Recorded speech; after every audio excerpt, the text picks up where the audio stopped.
Hello, and welcome back to the Sinobabble podcast.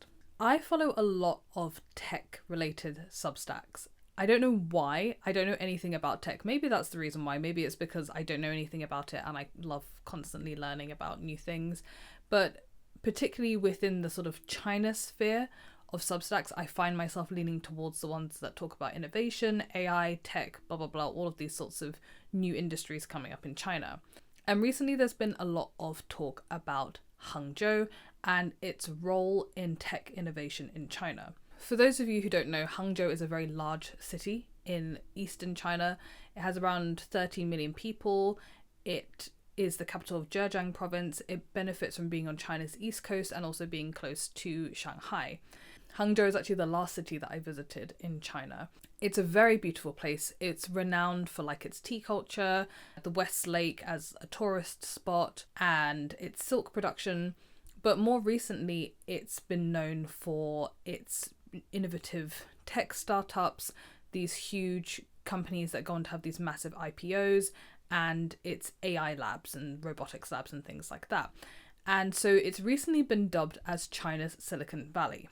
So I wanted to kind of explore this transformation a little bit because I feel like people know about places like Shenzhen, people know about Guangdong province as a place where China's manufacturing basically was born and comes out of. But obviously China's economy is changing. They're pivoting towards high-end manufacturing, as they would call it, more tech-based economics. And these big robotics companies, AI companies, SaaS companies, tech firms in general are becoming much more important, a far greater pillar of China's economy, and something that the Chinese government is potentially looking to replace the role of manufacturing with. Also, we need to discuss why some people don't like the comparison to Silicon Valley, because there's always a but. Obviously, Hangzhou is not exactly the same, different circumstances, different country, blah, blah, blah. We'll get into all of that. But as always, we need to go back to our origins as a history podcast and talk a little bit about what the historical importance of Hangzhou is in China. So during the 12th century, Hangzhou was actually the capital of the Southern Song dynasty. It was one of the richest countries in the world. This was the period of time where China was known internationally as a very rich and prosperous empire. Marco Polo also once said of it that it was the finest and noblest city in the world. So it's more renowned for its being like a very refined, slightly more laid back, very artistic sort of location. It's got lots of history around poets and painters and philosophers and things like that. And it was the epicenter of China's tea and porcelain and silk trade as well. So it had this artisan background, but it also had a lot of money going on as well. So it was able to marry the best of both worlds, which is very impressive because it's always very difficult for artists to make any money at all. So it has this reputation already for being a place of business and creativity. And so that background kind of lays the foundation for it to become a place of generic innovation, right? A place where things can sprout from, if you will. And I think there's no more famous example of that than the company Alibaba. Alibaba's founder, Jack Ma, has one of those very famous tech founder stories that we all love. He was living in his small apartment in Hangzhou. He had been rejected from dozens of jobs, including KFC, and he was just a poor guy with a big dream, which was to connect domestic manufacturers with global buyers. Very simple premise. So he's working on this digital marketplace. And obviously at the time, this is 1999, there isn't a lot of this sort of innovation happening. And China is only really just coming into its capitalist era, shall we say. This happens to coincide with a time in Chinese macroeconomics where local devolution of economic power is taking place. There's lots of experimentation going on in the Chinese economy. The state is giving certain places a bit more leeway in how they approach growth, foreign direct investment, etc. One model that had emerged during this era is something called the Wenzhou model.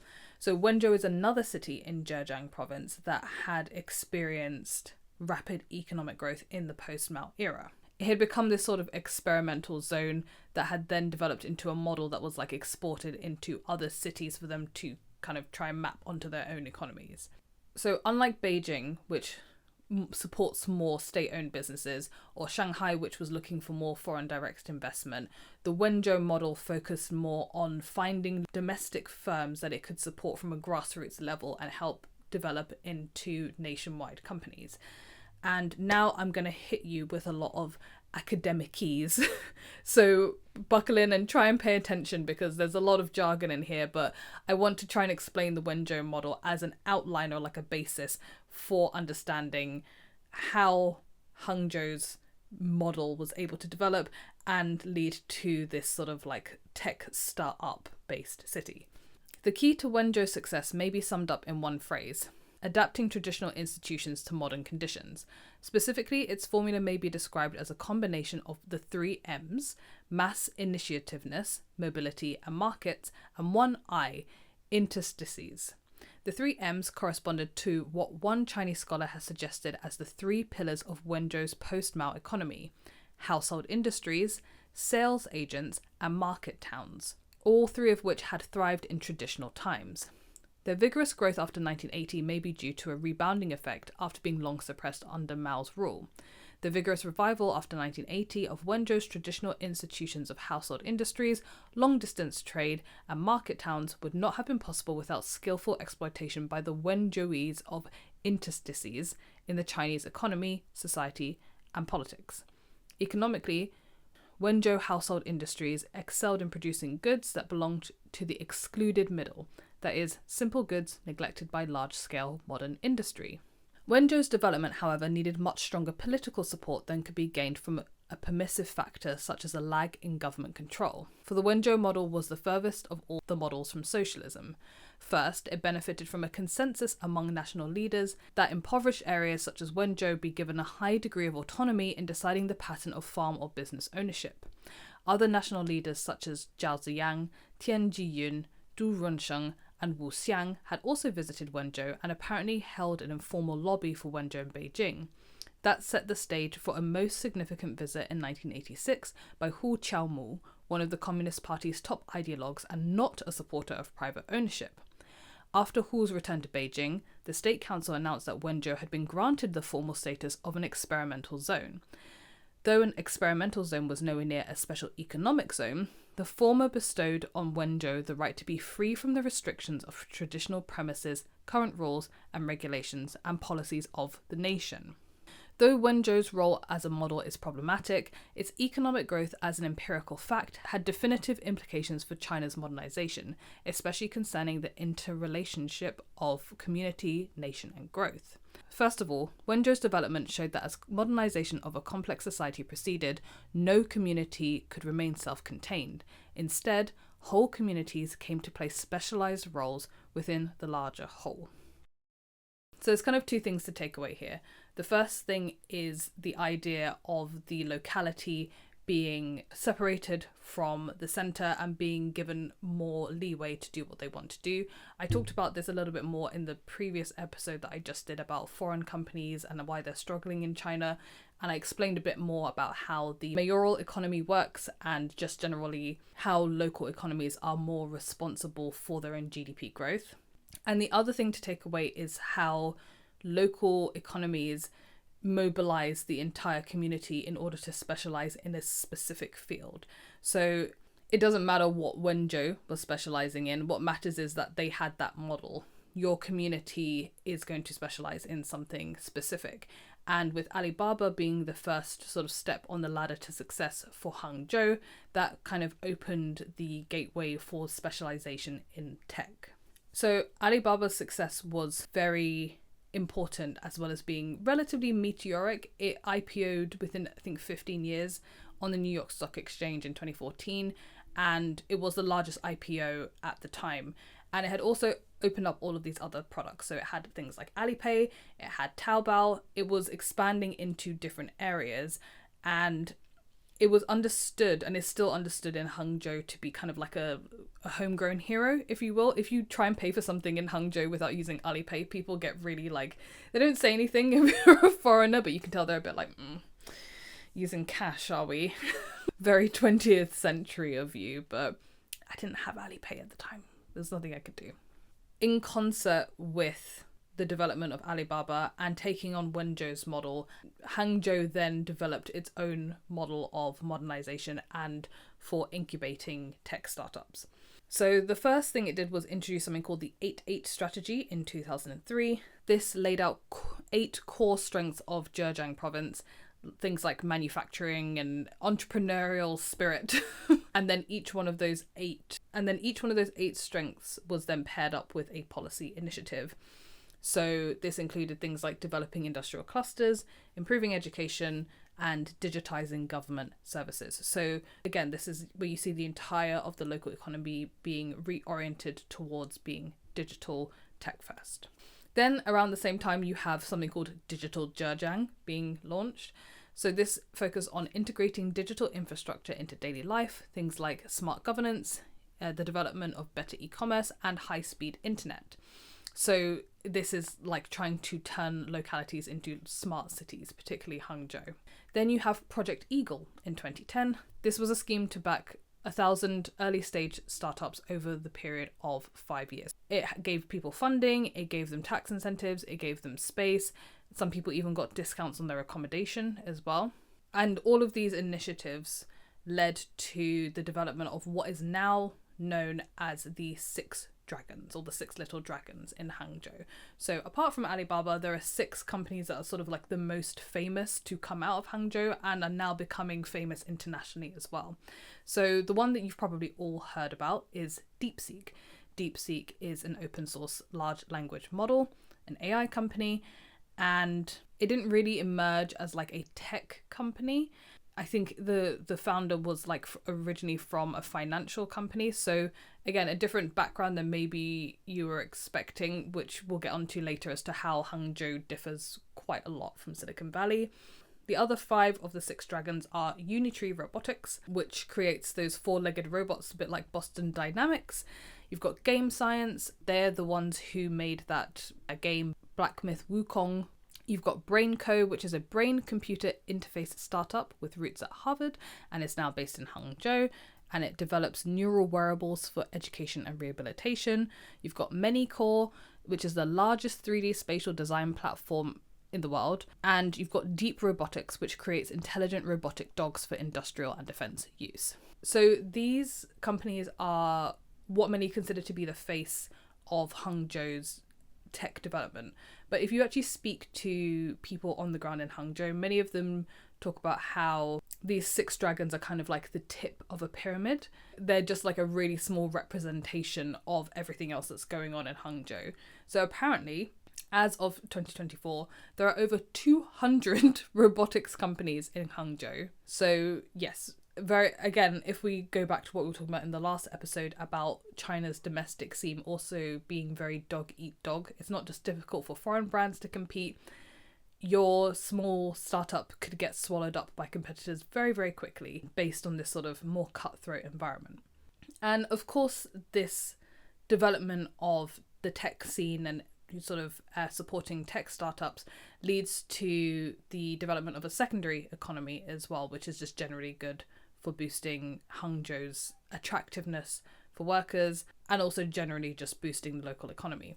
So you've got the development of people who run co-working spaces, who run logistics and supplies companies, food and drinks, e-commerce, animation studios, marketing firms, all of these sorts of supporting companies that these tech companies would need to support their needs. And this is on top of the fact that the government is also willing to drop new policies if a company is big enough and they need a new policy introduced. So for example, Unitree once faced an urgent need for systematic protection of its IP rights. In response, Hangzhou promptly rolled out a fast-track patent pre-examination service, sending officials directly to the company to explain the process and offer guidance. Similarly, during the 7 years Game Science spent developing Black Myth Wukong, the local government helped with licensing applications and connected the company with animation studios. They even arranged daily meal deliveries to their cafeteria. So it's all sounding very Silicon Valley. I say this, I've never been to Silicon Valley. This is based on everything that I've read. It's kind of missing that overnight billionaire kind of feel to it. But in terms of like, I think more early or, middle years of Silicon Valley before it turned into whatever the hell it is now, it definitely has that kind of vibe to it. But of course, there are people who disagree, so we've got to talk about those people as well. There are many articles discussing how the comparisons between Hangzhou and Silicon Valley are very surface level. Just because they're both dealing with tech companies doesn't mean they're necessarily approaching things the same way. One of the main differences is the role that venture capital plays in the role of developing companies. As I mentioned, in China, the main investor, I would say main investment vehicle, is still local funding, whereas obviously this is not the case in Silicon Valley. Not only is venture capitalist funding not very prevalent in China, it's actually decreasing, or appears to be decreasing over time. Overseas and domestic VC fundraising for Chinese companies has drastically fallen, with renminbi-denominated funds falling from 88 billion USD in 2022 to 5 billion in 2024, and US-denominated funds from 17 billion to 0.75 billion in the same period. Within China, Hangzhou did not stand out as a recipient, with venture capital investment mainly flowing into Beijing, Shenzhen and Shanghai from 2000 to 2022. Although Zhejiang province was the biggest recipient of venture capital funding in 2024, this capital poured in only after companies like GameScience and Unitree had already begun to gain national attention. In fact, Zhejiang saw 41 new corporate venture capital funds registered in 2024, the highest among 18 mainland provinces, which highlights how investment responded to, rather than catalyzed, the region's tech momentum. Another major difference between Hangzhou and Silicon Valley is the way that they attract talent. Silicon Valley, California, is obviously very famous for housing a lot of very prestigious universities like Stanford and UC Berkeley, and obviously they attract a lot of international PhDs as well. Hangzhou has less of the prestige that even somewhere like Beijing has. So there's something called Project 211 in China, which is, to cut a long story short, the most prestigious universities in China. And Hangzhou, or Zhejiang province, I think only has one, which is Zhejiang University. And you also have to bear in mind that this is coupled with things like hukou problems, which they're now trying to get rid of. But basically, although talent can migrate, the lack of top universities also makes Hangzhou hukou less appealing. Due to the provincial nature of China's university entrance exams, living in a city with prestigious institutions like Beijing and Shanghai offers more educational opportunities. So basically, people are not going to Hangzhou to set up their family, send their kids to school there, and then send their kids to university there. So Hangzhou overall has less appeal for somebody who has just graduated from university and would now need a new hukou to move to Hangzhou. And then you don't have this very strong university industry ties in Hangzhou like you do in the Silicon Valley area. In the US, it's not that unusual for a company to emerge from a university lab, right? So like you've got a lab going on and then you guys set up a company and then form products from there. If you take the example of the 6 Little Dragons, most of them were formed way after the founders had even been to university, and some of them had been in completely different fields before they decided to set up their company and move to Hangzhou. Liang Wenfeng founded Highflyer, the hedge fund behind DeepSeek, 8 years after graduating from Zhejiang University. Alibaba founder Jack Ma applied and got rejected from 30 different jobs after graduating from Hangzhou Normal.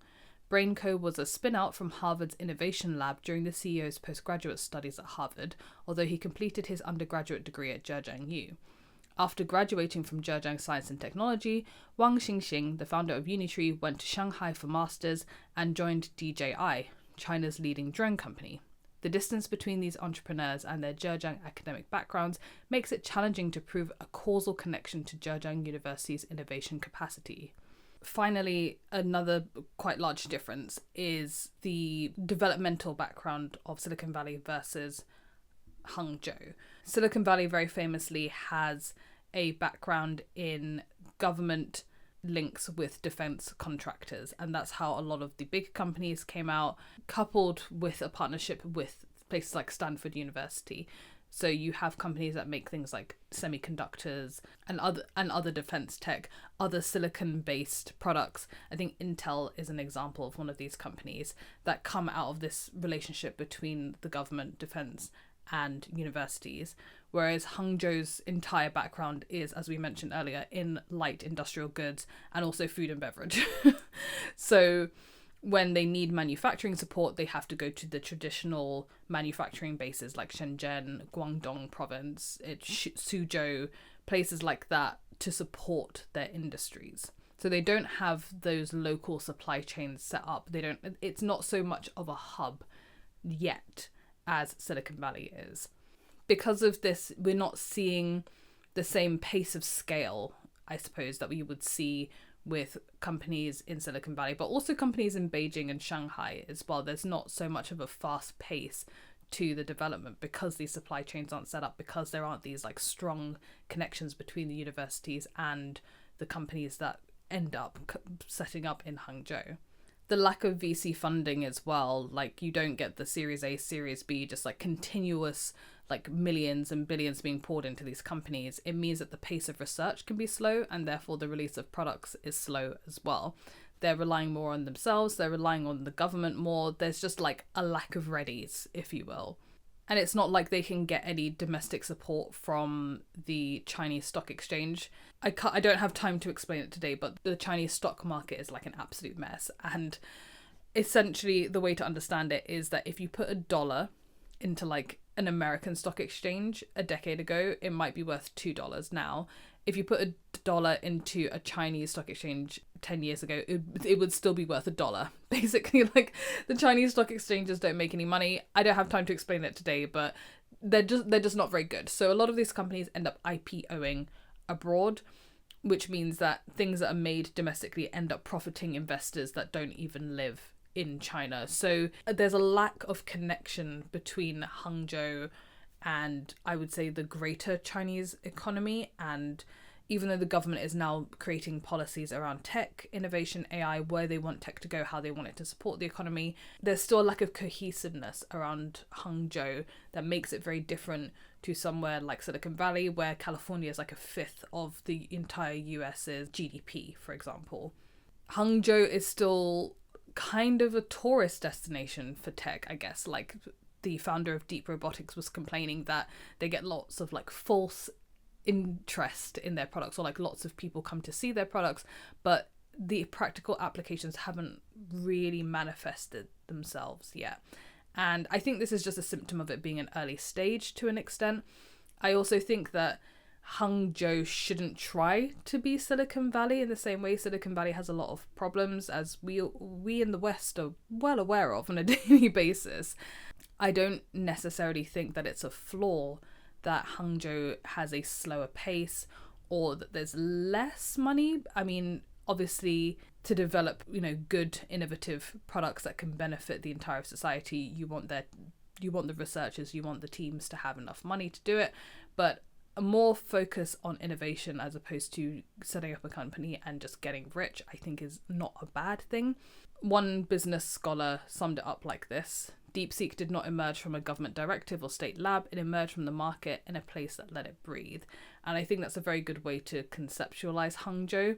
The atmosphere, the pace, everything is a lot more relaxed, chilled out. It doesn't have like the ferocity of somewhere like Shanghai. It still doesn't have that feel of Beijing yet, of that like really massive city. It has big wide roads. The people seem unfussed and unbothered. And I don't think that's a bad thing when it comes to tech innovation. You guys might disagree, but I think we could afford to have a bit more of that slower pacing when it comes to everything. Everything. Like, we just need to like slow down. Not everything has to go fast and break things. Some things can be developed in time. Black Myth Wukong took 7 years to make. It was released to great acclaim. It worked. If it ain't broke, don't fix it. So that's it for this episode, guys. I hope you enjoyed it. I certainly love learning more about topics that I don't really understand or never studied myself in school or university, and that's why I love Substack so much. I myself have a Substack if you want to read more of my writings, but I definitely recommend checking out other China-based stacks. I also have a Buy Me a Coffee if you wanted to support my efforts with these episodes and just generally want to see more from me. You can get full access to all of the scripts for every single episode, as well as a few bits of bonus content here and there. Thanks so much for listening, and I hope to see you in the next one.